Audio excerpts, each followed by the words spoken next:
नमस्कार दोस्तों, स्वागत है आपका हमारे चैनल पर जहां पर आपको स्टॉक मार्केट लेटेस्ट न्यूज मिलती रहती है। दोस्तों, हम बात करने जा रहे हैं आज एसबीआई कार्ड्स के बारे में और वहां पर एक बहुत बड़ी कंपनी, बहुत बड़े फर्म के साथ उन्होंने डील की है अपने बिजनेस को बूस्ट करने के लिए। तो आज वो डिस्कस करेंगे, साथ में कंपनी का ओवरव्यू लेंगे। हाल ही में आया था एसबीआई कार्ड्स का आईपीओ, जिसमें फिर गिरावट देखने को मिली थी, लेकिन अब अच्छी रिकवरी कर ली है कोविड के बाद।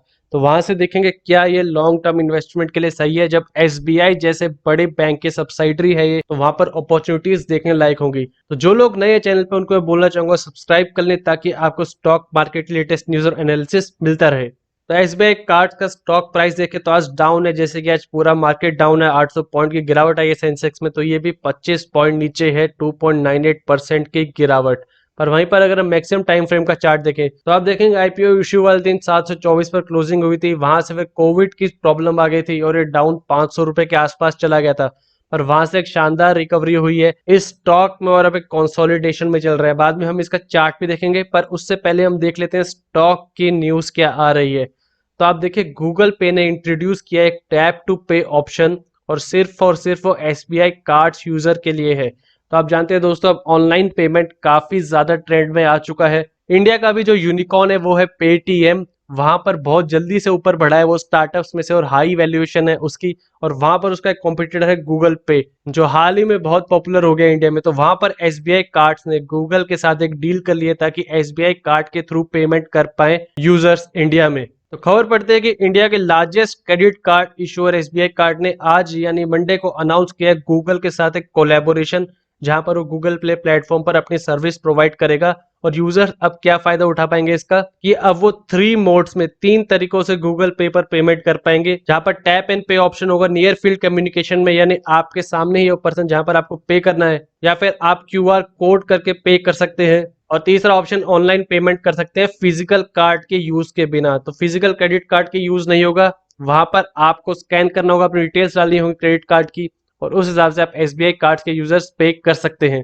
तो एसबीआई कार्ड्स का एक एंडेवर था, एक मोटिव था, कि वो जीरो कॉन्टैक्ट पेमेंट्स को लाना चाहते हैं। आप जानते हैं कोविड सिचुएशन में जरूरी है कि कॉन्टैक्ट हमसे कम हो, तो उसके बाद इनका एंडेवर लाया गया था।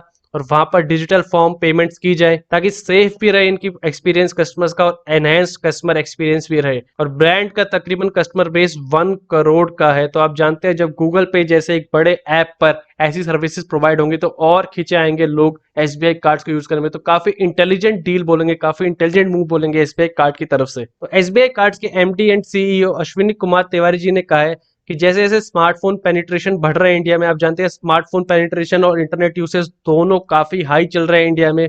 वहां पर क्रेडिट कार्ड की यूसेज भी काफी चेंज हो गया है, वो मोबाइल फोन के थ्रू होने लगी है। और वहीं पर गूगल के साथ पार्टनरशिप एक नई सिक्योर और सीमलेस पेमेंट रूट है कस्टमर्स के लिए जो स्मार्टफोन यूज करते हैं। तो स्मार्टफोन यूसेज बढ़ेगी, वहां पर लोगों को ऑप्शन दिखा है कि एसबीआई कार्ड के थ्रू भी पेमेंट हो सकती है। तो यहाँ पर काफी अच्छा मूव किया गया एसबीआई कार्ड की तरफ से। तो चलिए, ये तो रही स्टॉक की लेटेस्ट न्यूज। अब हम स्टॉक की वैल्यूएशंस देख लेते हैं। मार्केट कैप की बात करें तो 80,000 करोड़ के आसपास मार्केट कैप है। और वहीं पर स्टॉक का पीई आप देखिए, चिंताजनक बात है कि 64.06, यानी अपनी अर्निंग से 64.06 ऊपर चल रहा है स्टॉक। और बुक वैल्यू की बात करेंगे तो 56.88। तो price value to book value आप निकालेंगे तो तकरीबन 850 को 56 से डिवाइड करेंगे, 14 के आसपास आ जाएगी। तो काफी हाई प्राइस चल रहा है बुक वैल्यू से। तो ये दो फैक्टर है जो आपको ध्यान में रखने हैं इन्वेस्टमेंट करते हुए।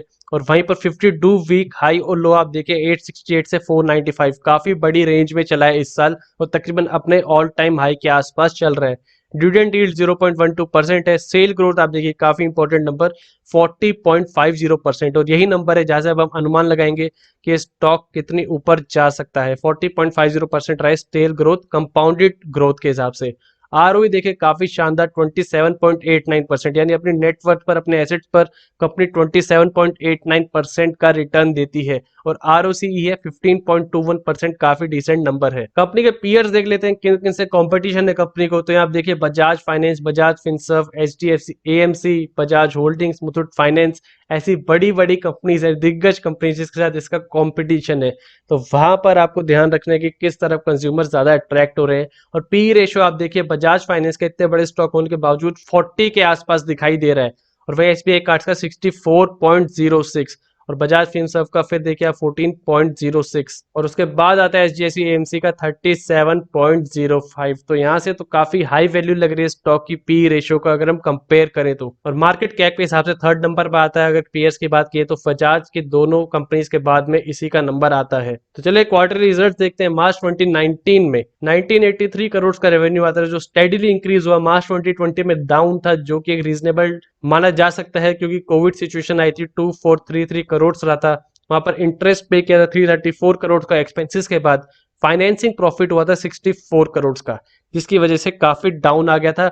और वहां पर 526 करोड़ की लास्ट टाइम थी जो लगातार इंक्रीज हो रहा था। वहीं पर मैं आपको जून क्वार्टर का रिजल्ट भी जल्दी दिखा देता हूँ। रेवेन्यू देखिए 1392 करोड़ का रहा था कंपनी का और वहां पर नेट इनकम 393 करोड़ की जो ईयर ऑन ईयर हमें अच्छा खासा राइज देखने को मिल रहा था। तो यहाँ पर इंप्रूवमेंट आई इसलिए स्टॉक में दोबारा से तेजी आ गई थी और प्रॉफिट मार्जिन 28.25%।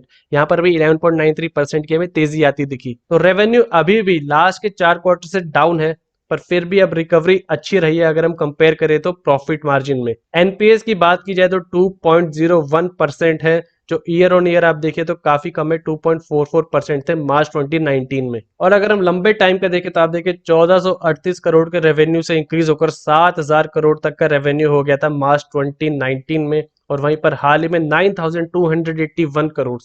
तो ऐसी शानदार तेजी चली है इसीलिए आप देख सकते हैं इसका पी रेशियो काफी हाई है क्योंकि लोगों को उम्मीद है अभी इसी हिसाब से तेजी होने वाली है। और भाई प्रॉफिट की बात की जाए नेट प्रॉफिट देखते हैं हम 293 करोड़ से था 2014 में जो इंक्रीज होते होते 865 करोड़ से आया और आईपीओ होने के बाद तक आप देख सकते हैं 1245 करोड़ हो गया था जबकि मार्च 20 क्वार्टर काफी धीमा रहा था। तो काफी अच्छी ग्रोथ है दोस्तों इस शेयर में। ये लॉन्ग टर्म प्रोस्पेक्टस के हिसाब से काफी अच्छा शेयर है जैसे हमें नंबर दिखाई दे रहे हैं। हालांकि इस शेयर प्राइस पर और बाजार के ऐसे माहौल पर मैं आपसे नहीं कहूंगा आप अभी इन्वेस्ट कीजिए क्योंकि जो हम बात कर रहे थे कि सेल्स ग्रोथ तो सेल्स ग्रोथ हमने देखी 3 साल में तकरीबन 40% के आसपास थी और प्रॉफिट ग्रोथ आप देखिए 49.46% के आसपास कंपाउंडेड लगभग 50% के आसपास। तो यहाँ मैं आपको कैलकुलेशन करके दिखाता हूँ कि समझिए अभी 1000 रुपए के आसपास प्रॉफिट हो रहा है कंपनी का और वो अगर 50% के आसपास सीएजीआर से और इंक्रीज हो अगले 3 साल तक तो फिर वैल्यू आ जाएगी 3500। यानी जो अभी 1 रुपए की उनकी अर्निंग हो रही है वो 3.5 रुपए होनी चाहिए। तब आपको सेल्स ग्रोथ जो सीएजीआर प्रॉफिट में ग्रोथ दिख रहा है वो ही देखने को मिलेगा। और अभी के हिसाब से कंपेयर करें तो फिर ईपीएस भी 3.5 गुना बढ़ जाएगा और वहां पर आप देख सकते हैं कि तब फेयर वैल्यू अगर हम पीई की 40 मान के चले तो आप देखिए 40 की पीई के साथ अगर अर्निंग्स अभी की 3 टाइम हो जाती हैं तो आप देख सकते हैं कि 40 की पीई काफी अच्छी है दोस्तों क्योंकि जो बाकी बड़े बैंक्स है बाकी बड़े पीयर्स हैं वो इसी पी पर चल रहे हैं। तो उम्मीद है कि लॉन्ग टाइम पर आके यहीं पर सैचुरेट हो जाएगा। हालांकि स्पेकुलेशन है बस। तो उस हिसाब से फिर हम देख सकते हैं आगे हमें क्या नंबर्स देखने चाहिए इसको ओवर वैल्यूड नहीं मानने के लिए। तो अभी तो इस वैल्यू को स्टैंड करने के लिए स्टॉक को काफी ज्यादा इंटरेस्ट अपने रिटर्न्स बढ़ाने पड़ेंगे। अभी तकरीबन 1 रुपया अर्निंग पर शेयर है तो उसको 1.5 रुपया करना पड़ेगा हाल ही के 1 साल में। तब आप इसमें एक तेजी देख सकते हैं। तो अभी के लेवल पर तो काफी हाई लग रहा है स्टॉक। रिजर्व्स आप देखिए 4402 करोड़ लगभग 4400 करोड़ के रिजर्व्स हैं इसके पास। तो यहाँ पर कोविड सिचुएशन में जिनके पास अच्छे रिजर्व्स हैं वो टिक पाएंगे आगे के टाइम में। और वहां पर बोरोइंग्स की बात करें तो 17,365 करोड़ ये नंबर देखे लगातार इंक्रीज हो रहा है बोरोइंग्स का। तो ये भी एक देखने लायक बात है। तो टोटल एसेट्स एंड लायबिलिटीज हैं 25,300 करोड़ की। कैश फ्लो अगर देखा जाए तो देखिए ऑपरेटिंग एक्टिविटी से अभी नेगेटिव कैश फ्लो चल रहा है। ये एक और देखने की बात है जिसकी वजह से मैं कह रहा हूँ कि अभी इन्वेस्ट करना अच्छी बात नहीं होगी क्योंकि देखिए कैश फ्लो की बात की जाए तो आप देखेंगे 442 करोड़ था मार्च 2019 में लगातार इंक्रीज होता है। लेकिन मार्च में कंपनी ने लगता है कि प्रोविजंस रखे हैं जो कोविड की सिचुएशन है उसकी वजह से हमें नेगेटिव देखने को मिल रहा है। ऑपरेटिंग एक्टिविटी से 4000 करोड़ नेगेटिव में हुआ है कैश और वहीं फाइनेंसिंग एक्टिविटी से 3922 करोड़ वापिस आया है पर फिर भी कैश फ्लो भी नेगेटिव है। तो एक और इम्पैक्ट देखने को मिल सकता है। तो अगले 1 साल में उम्मीद है कि हमें पता लग जाएगा स्टॉक की क्या वैल्यू है।